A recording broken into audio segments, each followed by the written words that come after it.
જય માતાજી, હર હર મહાદેવ। કેમ છો બધા? મજામાં? જય શ્રી કૃષ્ણ। તો કેવડા ત્રીજની વાર્તા। કેવડા ત્રીજ એટલે ભાદરવા સુદ ત્રીજ। એ દિવસે સવારે વહેલા ઉઠી નાહી ધોઈ મહાદેવના મંદિરે જવું, ભક્તિભાવપૂર્વક પૂજન કરીને સવારે બીલીપત્રો, પુષ્પ અને કેવડો ચડાવવા, શંકર પાર્વતીની વાર્તા સાંભળવી, આખો દિવસ નકોરડો ઉપવાસ કરવો અને કેવડો સૂંઘીને દિવસ પસાર કરવો। શંકર અને પાર્વતી કૈલાસ પર્વત ઉપર બેઠા છે। બેઠા બેઠા ગમ્મતની વાતો કરે છે। એવામાં વાતમાંથી વાત નીકળી એટલે પાર્વતીજીએ કહ્યું, હે નાથ, મેં તમને પરણવા માટે ઘણા વ્રતો કર્યા, એમાં કયા વ્રતના પ્રભાવથી હું આપણા જેવા સમર્થ સ્વામીને પામી, એ વાત કૃપા કરીને મને કહો। આ વાત સાંભળીને શંકર ભગવાન પહેલાં તો હસ્યા અને પછી હસતા હસતા એમને કહ્યું,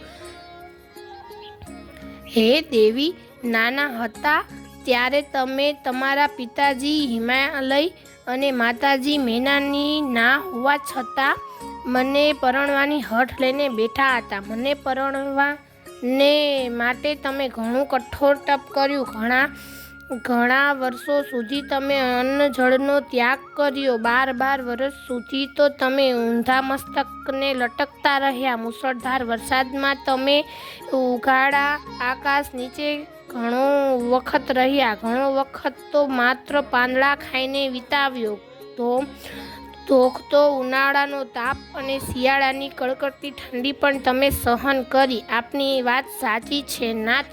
હવે એક વખત તમારા પિતાજી તમારા લગ્નની ચિંતા કરતા બેઠા હતા ત્યારે નારદજીએ ત્યાં આગળ આવી ચડ્યા।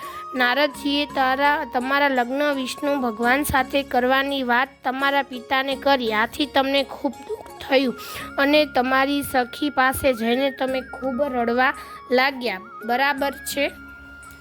હવે તમારી સખી વચ્ચે જે વાર્તાલાપ થયો અને તમે ઘરથી ભાગી ઘોર જંગલમાં જઈ ચડ્યા, તે બધું યાદ કરો। હે મારી પ્રિય સખી, તું તો જાણે છે કે હું શંકર ભગવાનને શુદ્ધ મનથી વરી ચૂકી છું। મારા મા બાપને આ માટે મેં ખૂબ સમજાવ્યા પણ ખરા, છતાં પણ તેઓ માનતા નથી અને મારા લગ્ન વિષ્ણુ ભગવાન સાથે કરવાનું કહે છે। જો આમ થાય તો મારે મારા દેહનો ત્યાગ કરવો જ પડશે। બહેન, એવું તો આપણાથી થતું હશે તો પછી મારે શું કરવું? ચાલ, આપણે અહીંથી છાનામાના નાસી જઈએ। હા, ચાલ। અને આ પ્રમાણે યોજના ઘડી બંને સખીઓ ઘરેથી ચાલી નીકળી।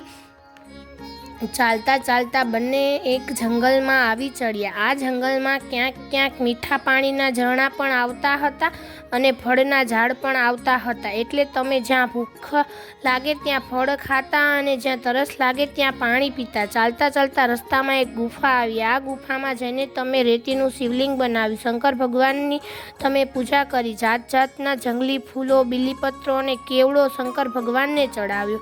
એ દિવસે ભાદરવા સુદ ત્રીજ હતી, હસ્ત નક્ષત્ર હતું। પાર્વતીના આ વ્રતથી શંકર ભગવાન પ્રસન્ન થયા અને વરદાન માંગવા માટે કહ્યું, એટલે પાર્વતી બોલ્યા, હે દેવના દેવ મહાદેવ, જો તમે ખરેખર મારી ઉપર પ્રસન્ન થયા હોય તો તમે મારા પતિ થાઓ, તથાસ્તુ। શંકર ભગવાન બોલ્યા, તમારી માંગણી હું સ્વીકારું છું અને શંકર ભગવાને પાર્વતી સાથે લગ્ન કર્યા। બીજે દિવસે ત્યાં આવેલા ઝરણામાં બંને સખીઓને સ્નાન કર્યું અને પછી પારણા કર્યા। થાક અને આખી રાતના જાગરણને કારણે બંને સખીઓને ખૂબ ઊંઘ આવતી હતી, આથી એ એક ઝાડની નીચે ઘસઘસાટ ઊંઘી ગયા। બીજી બાજુ પાર્વતીજીના પિતાજી એમને શોધવા નીકળ્યા હતા, એટલે તેઓ શોધતા શોધતા જંગલમાં આવી ચડ્યા। આવીને જોયું તો ઝાડ નીચે સખી સાથે પાર્વતી સૂતી છે, આથી તેમને જોઈને તેઓ રાજી થઈ ગયા। પિતાજીએ ધીમે રહીને તેમને જગાડ્યા અને ખૂબ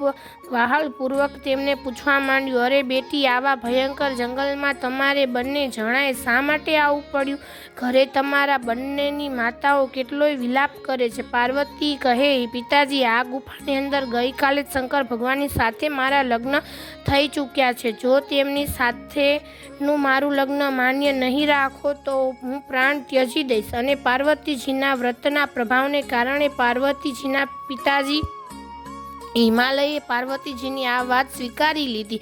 પછી બંને સખીઓને ઘરે લઈ ગયા. પછી હિમાલયે શંકર ભગવાનને જાન જોડીને પાર્વતીજીને પરણાવવા આવ્યા માટે કંકોત્રી લખી મોકલી.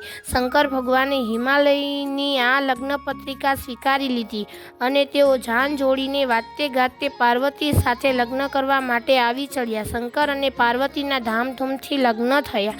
શંકર ભગવાનને કેવડો ચડતો નથી, છતાં પાર્વતીજીએ હરખમાં આવીને જઈને ફૂલોની સાથે કેવડો ચડાવ્યો એટલે શંકર ભગવાન તેનો સ્વીકાર કર્યો. એટલે આજે પણ આ વ્રતમાં શંકર ભગવાનને કેવડો ચડાવવામાં આવે છે અને ભાદરવા સુદ ત્રીજને દિવસે આ વ્રત થતું હોવાથી કેવડા ત્રીજ પણ કહે છે. એટલે કેટલાક તેને હરિતાલિકા વ્રત પણ કહે છે. આ વ્રત કરનારની મનોકામના પૂર્ણ થાય છે અને અખંડ સૌભાગ્ય પ્રાપ્ત થાય છે. પાર્વતીજીને શંકર ભગવાન જેવા ફળ્યા તેવા આ વ્રત કરનાર સૌને ફળજો. બોલો હર હર મહાદેવ. પાર્વતીજીની જય.